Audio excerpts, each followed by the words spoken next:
Hello guys, welcome to this series of guitar lessons for beginners from smart learning studio.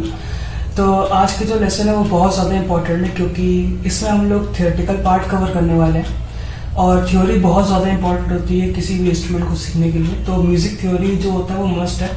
तो इसके लिए I recommend कि जो भी मैं बताऊँगा वो आप प्लीज़ अपनी डायरी में नोट करें साथ साथ वीडियो के।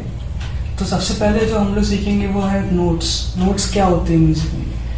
तो हर एक साउंड, कोई भी जो साउंड होती है, ठीक है, उसकी एक फ्रीक्वेंसी होती है, उसकी एक पिच होती है, राइट।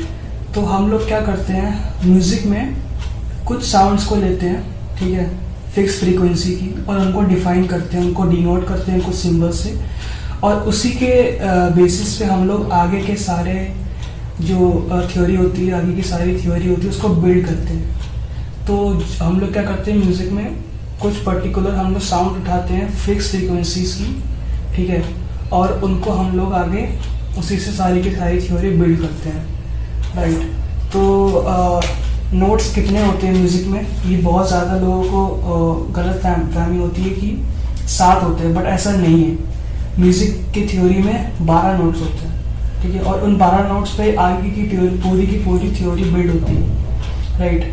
तो जो नोट्स होते हैं उनको हम लोग डिनोट करते हैं अल्फ़ाबेट से वेस्टर्न में, और जो अल्फ़ाबेट्स होते हैं वो होते हैं A, B, C, D, E, F, G, right. इन अल्फ़ाबेट से हम लोग डिनोट करते हैं सारे नोट्स को, ठीक है।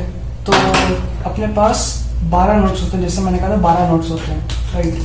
तो 1, 2, 4, 5, 6, 7, 8, 9, 10, 11, 12। तो ये 12 नोट्स होते हैं जिनको हम लोग डिनोट करते हैं। सबसे पहला होता है A, फिर A शार्प, फिर B, फिर C, then C sharp, then D, then D sharp, then E, then F, then F sharp, then G, and then G sharp, right। तो ये जो हमारे साउंड्स होते हैं, 12 साउंड होते हैं, हमने डिफाइन कर दी कि इस फ्रीक्वेंसीज के जो साउंड होते हैं उनको हम लोग म्यूजिक में लेके चलेंगे और उनकी जो पिच होगी वो फिक्स रहेगी, राइट। तो हम लोग ने, ताकि एक वेल डिफाइंड स्ट्रक्चर बनता है म्यूजिक, राइट। सो अब हम लोग देखिए इसमें शार्प क्या होता है। शार्प का मतलब होता है एक सेमीटोन आगे, राइट, एक सेमीटोन आगे। तो एक सेमीटोन आगे जो नोट होता है उसको हम लोग ए शार्प बोलते हैं, राइट। और अगर एक सेमीटोन पीछे होगा तो हम उसको फ्लैट बोलेंगे, और फ्लैट को डिनोट करते हैं हम लोग एक सिंबल से जो बी होता है, बी सिंबल से, स्मॉल बी से डिनोट करते हैं ऐसे। तो A sharp and B flat, this note is A sharp and B flat, क्योंकि ये A से हाफ आगे है और B से हाफ पीछे है, राइट। सेम हम लोग इस नोट को डिफाइन कर सकते हैं, डिनोट कर सकते हैं D फ्लैट से, इसको हम लोग डिनोट कर सकते हैं E फ्लैट से, इसको डिनोट कर सकते हैं हम लोग G फ्लैट से, और इसको डिनोट करने के लिए हम लोग यूज करेंगे A, राइट, क्योंकि G के बाद जो नोट आता है वो A ही होता है, राइट।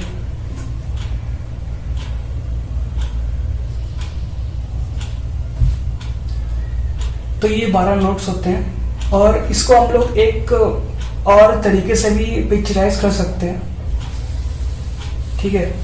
इसको हम लोग एज अ साइकिल देख सकते हैं,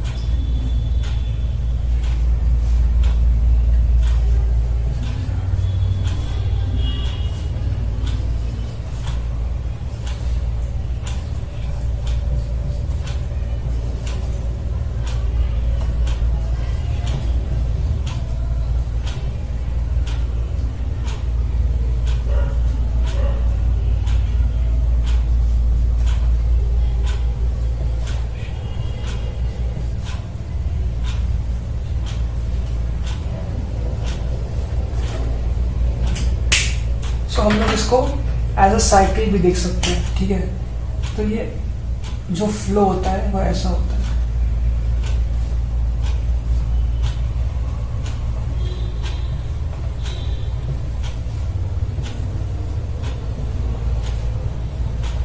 राइट, तो ये 12 नोट्स होते हैं जिसमें हम लोग इसको ए फ्लैट, राइट, इसको हम लोग बी फ्लैट, इसको हम लोग डी फ्लैट, ठीक है, इसको हम लोग ई फ्लैट और इसको हम लोग जी फ्लैट भी बोलते हैं। सो ये 12 नोट्स होते हैं और इसी पे सारी की सारी म्यूजिक थ्योरी बेस्ड होती है।